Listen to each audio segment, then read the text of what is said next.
नमस्कार मित्रांनो, व्हिडिओ आवडला तर व्हिडिओला लाईक आणि चॅनलला सबस्क्राईब करायला विसरू नका। आज या व्हिडिओमध्ये देऊळ बंद 2 या चित्रपटाचं 6व्या दिवसाचं कलेक्शनबद्दल जाणून घेऊया। आजच्या व्हिडिओमध्ये प्रवीण तरडे दिग्दर्शित देऊळ बंद 2 चित्रपटाची सध्या संपूर्ण जगभरात चर्चा सुरू आहे। हा सिनेमा 21 मे रोजी प्रेक्षकांच्या भेटीला आला आणि पहिल्याच दिवशी देऊळ बंद 2चा पहाटे 5:30 वाजताचा शो हाऊसफुल झाल्याचं पाहायला मिळालं। या चित्रपटाने गेल्या 6 दिवसात बॉक्स ऑफिसवर धुमाकूळ घातलेला आहे। देऊळ बंद 2ने गेल्या 6 दिवसात बॉक्स ऑफिसवर 24 कोटी 67 लाखाची कमाई केलेली आहे। काही मीडिया रिपोर्टनुसार देऊळ बंद 2चे बजेट 7 ते 10 कोटी असल्याचं बोललं जात आहे। आता बजेटपेक्षा दुप्पट कमाई करून देऊळ बंद 2 चित्रपट ब्लॉकबस्टर ठरलेला आहे। याशिवाय 2026 मध्ये अशी कामगिरी करणारा हा दुसरा मराठी चित्रपट ठरलेला आहे। यापूर्वी रितेशच्या राजा शिवाजी सिनेमाने 6 दिवसात 51 कोटी 56 लाख रुपयाची कमाई केलेली पाहायला मिळाली होती। त्यामुळे संपूर्ण मराठी मनोरंजन विश्वातून प्रवीण तरडे आणि टीमचे भरभरून कौतुक करण्यात येत आहे। स्वतः रितेश देशमुखने सुद्धा खास पोस्ट शेअर करत प्रवीण व स्नेहल तरडे यांच्यासह ज्येष्ठ अभिनेते मोहन जोशीचे कौतुक केलेले आहे।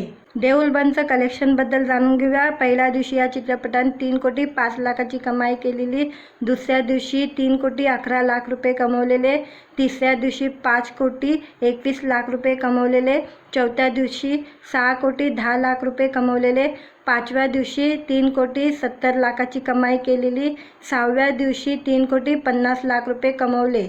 देऊळ बंद 2 हा चित्रपट 7व्या दिवशी अगदी सहज 25 कोटीचा टप्पा पार करणार आहे। दुसऱ्या भागाच्या या यशानंतर प्रवीण तरडेने देऊळ बंद 2च्या तिसऱ्या भागाची घोषणाही केलेली आहे। तिसऱ्या भागात प्रेक्षकांना पुन्हा एकदा रश्मी महाजनी पाहायला मिळणार आहे। दरम्यान देऊळ बंद 2 चित्रपटात प्रवीण तरडे आणि त्यांची पत्नी स्नेहल तरडे, पिठाभाई रमेश परदेशी, ज्येष्ठ अभिनेते मोहन जोशी, महेश मांजरेकर, होम बुतकर, महेश देसाई, प्रसाद ओक, सविता मालपेकर, देवेंद्र गायकवाड, सुनील अभ्यंकर, संस्कृती बालगुडे हे कलाकार महत्त्वपूर्ण भूमिकेत झळकलेले आहे। महिला शेतकऱ्याच्या भूमिकेत स्नेहल तरडे दिसलेले आहे।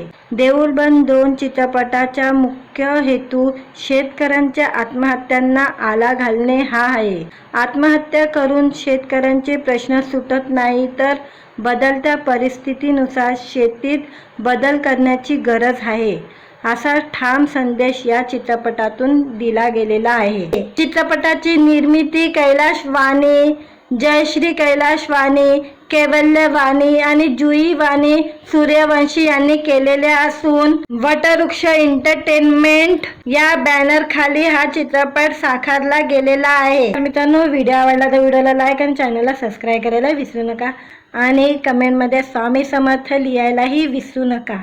जय स्वामी समर्थ।